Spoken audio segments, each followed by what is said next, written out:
உங்களோடு கூட இருக்கிற நாளில் இயேசு கிறிஸ்துவினுடைய இனி நாமத்தினாலே உங்களை யாரையும் வாழ்த்துகிறேன். இந்த நாளில் உங்களுக்கு சந்தோஷமும் சமாதானம் தேவனுடைய கிருபையும் சுகமும் பலனும் பாதுகாப்பும் நிறைந்த நல்ல நாளாக இருக்க வேண்டும் என்று சொல்லி நான் உங்களை வாழ்த்துகிறேன்.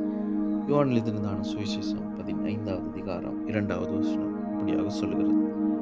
யோவான் 15:2 வசனம்.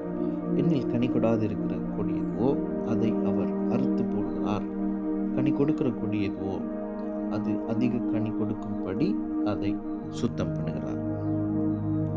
கனி கொடுக்கிற கொடி என்கிறதான ஒரு காரியத்தை குறித்து இயேசு கிறிஸ்துவானவர் பேசிக்கொண்டு வருகிறார். அன்றைய நாட்களிலே ஜனங்கள் விளங்கக்கூடிய விதத்திலே, விளங்கிக் கொள்ளக்கூடிய விதத்திலே ஆண்டவராகிய இயேசு கிறிஸ்துவானவர் என்ன செய்கிறார்? ஜனங்கள் மத்தியிலே பேசுகிறார். உவமைகளை கொண்டு, உதாரணங்களை கொண்டு அவர்கள் இலகுவாக அவர்களுடைய கலாச்சாரத்தின் அடிப்படையிலே, அவர்களுடைய சூழ்நிலையின் மத்தியிலே அவர்கள் பார்த்து பழகின அனுபவமிக்க காரியங்களை வைத்து இயேசு கிறிஸ்துவானவர் பேசினார். எனவே அவர்களுடைய வழக்கத்தில் இருந்ததான திராட்சை செடி கொடி இவைகளை வைத்து ஒரு காரியத்தை இயேசு கிறிஸ்துவானவர் பேசுகிறார். கனி கொடுக்கிற கொடி அது சுத்தம் பண்ணப்படுகிறது. கனி கொடாத கொடி அறுக்கப்படுகிறது, அது வெட்டப்படுகிறது என்று சொல்லி சொல்கிறார். சாதாரண மனிதர்களாக நாங்களும் இந்த காரியங்களை செய்கிறோம். இன்றைய நாட்களின் அடிப்படையிலே கனி கொடுக்க வேண்டிய காரியங்கள் கனி கொடுக்க வேண்டும். இல்லாவிட்டால் அதை வைத்து நீர் ஊற்றி அதற்கு தேவைப்படுவதான உரங்களை போட்டு அதற்கு தேவைப்படுவதான பாதுகாப்பு விடயங்களை செய்து அது கனி கொடுக்காத பட்சத்தில் அதை வைத்திருப்பதில் எந்த விதமான ஒரு பிரயோசனமும் இல்லை. எனவே சாதாரண மனிதர்களாகிய நாங்களும் என்ன செய்கிறோம்? அதை அறுத்து என்றால் கனி கொடுக்கிற ஒரு காரியத்தை, ஒரு செடியை, ஒரு கொடியை, ஒரு மரத்தை அந்த இடத்துல நடலாம்.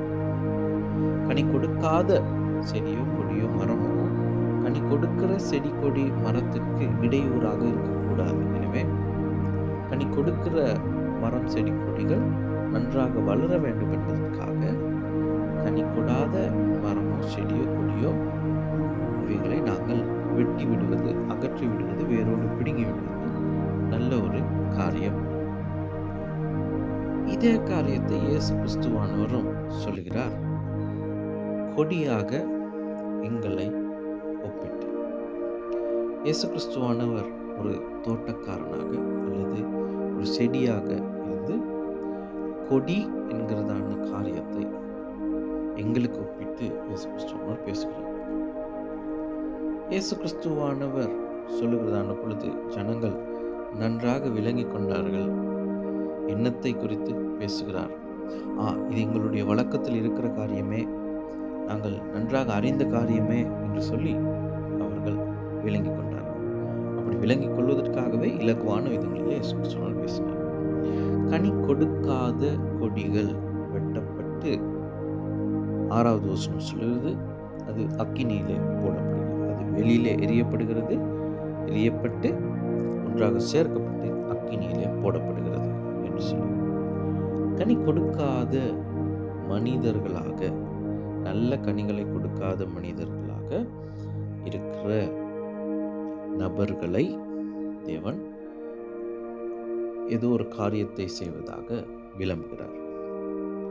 கனி கொடுக்கிற காலம் வரைக்கும் அல்லது கனிகளை பறிக்கிற காலம் வரைக்கும் கனி கொடுக்கிற மரத்துக்கும் காலம் உண்டு, கனி கொடுக்காத மரத்துக்கும் காலம் உண்டு. அதாவது செடியோ கொடியோ கனி கொடுக்க வேண்டிய நாட்கள் வரைக்கும் இரண்டும் ஒன்றாகவே வளர முடியும். கனி கொடுக்கிற அந்த கொடியை பார்க்கிலும் கனி கொடாத கொடி அதிகமாக வளரவும் முடியும். ஆனால் கனி இல்லாத பட்சத்திலே அதில் எந்த விதமான பிரயோசனமும் இல்லாமல் போய்விடுகிறது.